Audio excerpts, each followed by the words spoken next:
I just came back from silent retreat, about 5 days this retreat was. It was in Wisconsin, a state I never thought I'd visit in my entire life, and I was okay with that. And it was gorgeous, and I learned a lot. And I typically teach, as I say, from the hot mess of my life. And so I would like to share experience, learnings, and new understandings, all within the context of what is dukkha and what is sukha. Dukkha, discontentedness, discontentedness. Sukha, sweet goodness. Yeah. In a lot of languages, sweet has a suk aspect to the word. Sugar, sukha.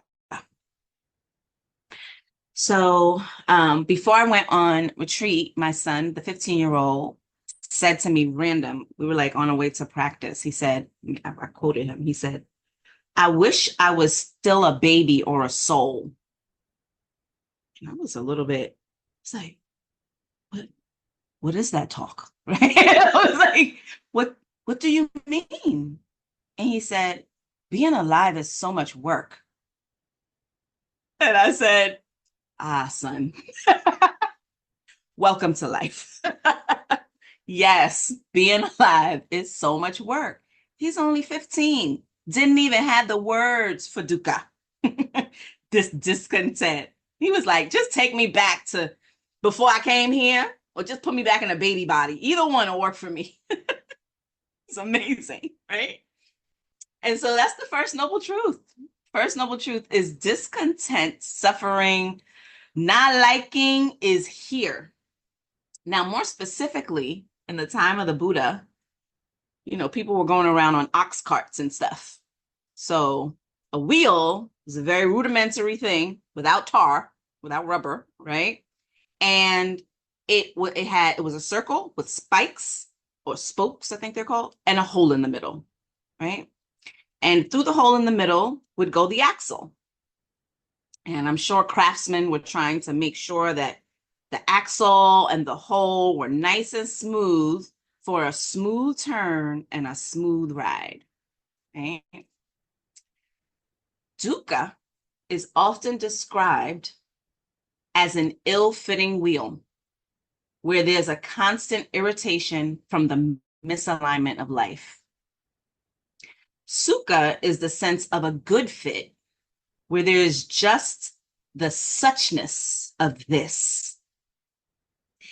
One of my teachers, Twere Sala, she says she likes that the Buddha used these two very common words to explain to everyday people a profound concept. He used dukkha to explain that the ordinary realm that we live in an ill-fitting world, not of our doing or making, just the ordinary nature of the human realm.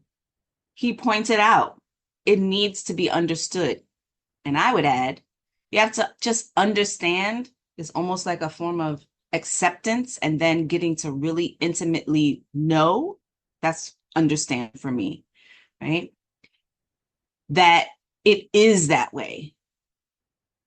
Literally, legit. Just understand, first noble truth, that it is that way. We're not doing it. And therefore, we cannot undo it. We cannot undo this ill-fitting life, like putting on a wet wetsuit. It's like, this isn't working. We try as though we might. We might get there eventually, but we are huffing, puffing, and sweating when we get there, right?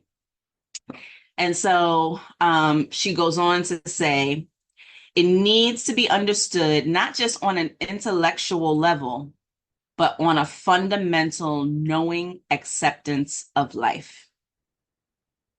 And that's real, this knowing acceptance of life. And some people who aren't able to experience mindfulness or Buddhist teachings over time to really understand, it can feel kind of, oh, that's depressing. Let's not talk about that, right? Let's talk about hope and faith. That feels good, right? But that doesn't take away what we experience every day when we wake up, or every day when we're going to sleep, or every day when we're in the meeting with that person, right?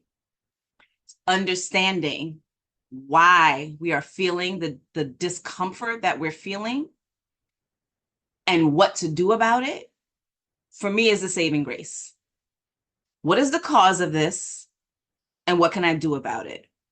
Because if I can't change the world, apparently there's some rule, I can't change the world, I can't fix it, whatever, I tried, then I need to understand it.